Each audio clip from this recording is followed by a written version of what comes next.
आपल्या हिंदू धर्मात अक्षय तृतीया सणाला विशेष महत्त्व आहे। हा दिवस 3.5 मुहूर्तापैकी एक मानला जातो।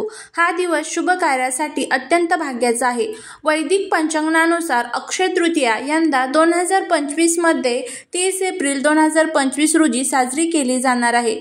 हिंदू पंचांगानुसार वैशाख महिन्यातील शुक्ल पक्षातील त्रयोदशी तिथीला अक्षय तृतीया हा सण साजरा केला जातो। हा दिवस 3.5 मुहूर्तापैकी एक मुहूर्त मानला जातो। या दिवशी शुभ कामाची सुरुवात, पूजा आराधना, जप तप ध्यान केल्याने अक्षय पुण्याची प्राप्ती होते। असं म्हटलं जातं की या दिवशी सोने चांदी, वाहन, प्रॉपर्टी खरेदी करणे देखील खूप शुभ मानलं जातं। तर यंदा अक्षय तृतीयाची जी तिथी आहे तर ती 29 एप्रिलला संध्याकाळी 5:31 सुरू होईल आणि 30 एप्रिल रोजी दुपारी 2:12 संपेल। अशा स्थितीत उदया तिथीनुसार आपल्याला 30 एप्रिल रोजी बुधवारी अक्षय तृतीया हा सण साजरा करायचा आहे।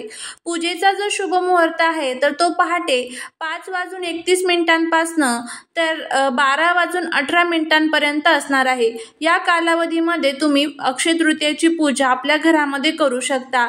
त्याचबरोबर या दिवशी अक्षय तृतीयेला तुम्ही घरामध्ये माती, पितळेची भांडी किंवा पिवळी मोहरी देखील खरेदी करू शकता। अक्षय तृतीयेच्या दिवशी आपल्याला अगदी साधा सोपा एक उपाय करायचा आहे। अक्षय तृतीया ही तिथी जी असते तर ती आपल्या पूर्वजांसाठी समर्पित असते आणि आपल्या घरातील जो काही पितृदोष आहे तर तो दूर करण्यासाठी अक्षय तृतीयेला आपण आपल्या पूर्वजांची सेवा करत असतो, दान धर्म तर्पण अर्पण करत असतो। तर अशा स्थितीत आपले जे पूर्वज आहेत तर ते मृत्यू लोकांना पृथ्वी तलावरती येतात तेव्हा ते कोणाच्या स्वरूपात येतात तर ते गाय, कुत्रा आणि कावळ्याच्या स्वरूपामध्ये येत असतात। त्यामुळे या दिवशी आपल्याला आपल्या घराच्या बाहेर कावळ्यासाठी ही एक वस्तू खाण्यासाठी ठेवायची आहे। यामुळे काय होईल तर आपल्या 3 पिढ्यांचा पितृदोष कायमचा संपेल। आपल्या घराची प्रगती ही कोणीच थांबवू शकणार नाही।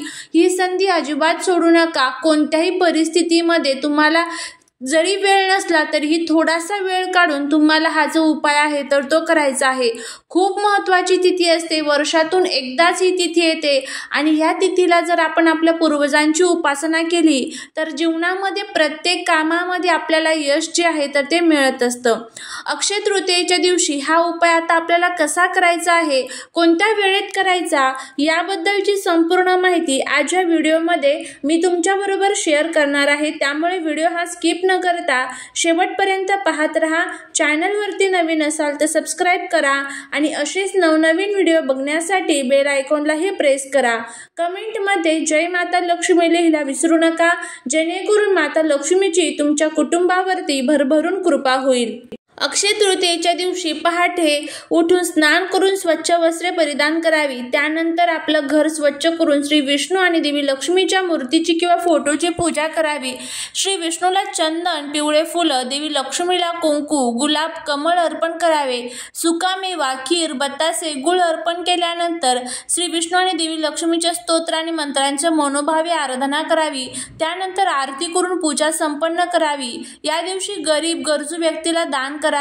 अक्षय तृतीयेला केले जाणाऱ्या दान, मंत्र, जप, यज्ञातून मिळणारे पुण्य हे अक्षय असते, जे व्यक्तीला आयुष्यात सुख समृद्धी घेऊन येत असते।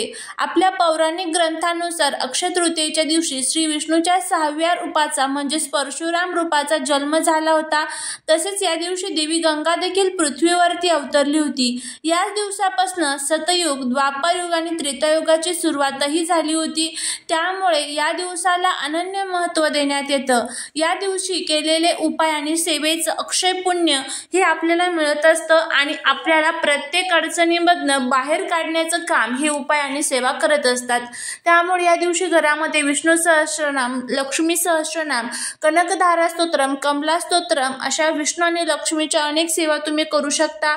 तुम्हाला जर सेवा करणं शक्य नसेल तर तुमचं काम चालू असताना तुम्ही देवी लक्ष्मी आणि विष्णूचं तुम्ही स्मरण जरी केलं तरीही तुमची सेवा ही त्यांच्यापर्यंत पोहोचली जाईल।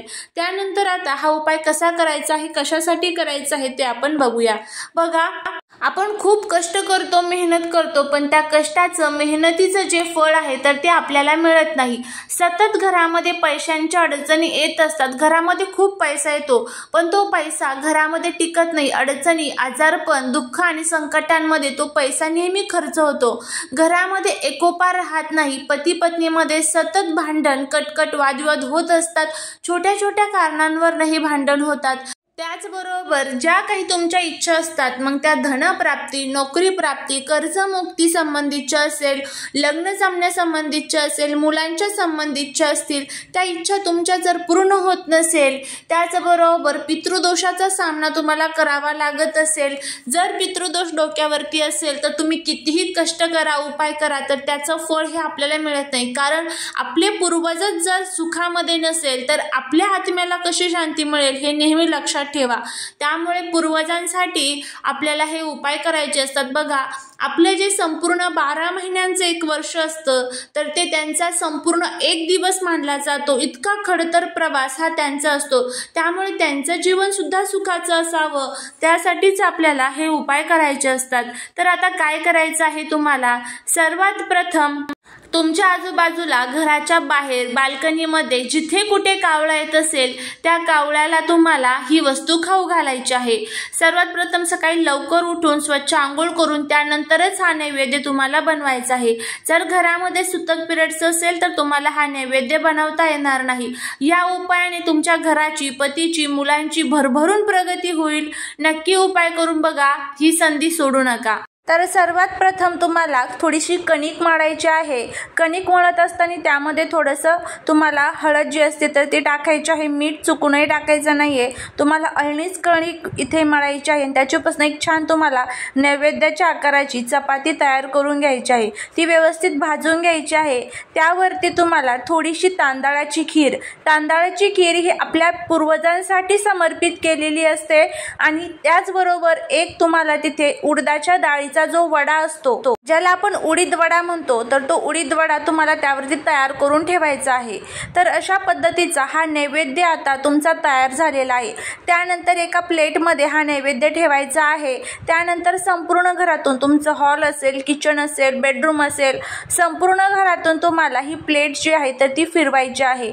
आणि प्लेट फिरवत असताना तुमच्या पूर्वजांचं स्मरण तुम्हाला तिथे करायचं आहे. तुमच्या पूर्वजांचं जर तुम्हाला नाव माहीत असेल तर त्यांची नावं घेतली तरीही चालेल. आणि बघा, या दिवशी आपले पूर्वज हे सूक्ष्म स्वरूपामध्ये आपल्या घरामध्ये निवास करत असतात. त्यामुळे हे सर्व उपाय आपल्याला करणं खूप गरजेचं आहे. त्याचबरोबर आता नैवेद्य तुम्हाला घराच्या बाहेर घेऊन यायचं आहे. आणि जिथे कुठे पशुपक्षी येत असतील, मग तुमचं हॉल असेल, टेरेस असेल, किंवा मग घराच्या समोर एखाद्या झाडाखाली, बाल्कनीमध्ये जिथे कुठे कावळा, कोणताही पशुपक्षी येत असेल तिथे तुम्हाला हा नैवेद्य ठेवायचा आहे. त्यानंतर तुम्हाला घरी यायचं आहे. अशा पद्धतीने तुम्हाला हा जो उपाय आहे तर तो करायचा आहे. उडीद वडा आणि तांदळाची खीर या दिवशी पूर्वजांसाठी समर्पित केलेली असते आणि ती करायलाच आपल्याला लागते. त्यामुळे तुम्हाला हा जो उपाय आहे तर तो आवर्जून करायचा आहे. अगदी साधा सोपा उपाय आहे. तुम्ही करून बघा, तुम्हाला त्याचा फायदा होईल. झालेली सेवा ही महाराजांच्या चरणी रुजू करते. व्हिडिओ जर आवडला असेल तर लाईक, शेअर आणि सबस्क्राईब करायला विसरू नका. भेटूया पुढच्या एका छानशा नवीन व्हिडिओत. श्री स्वामी समर्थ.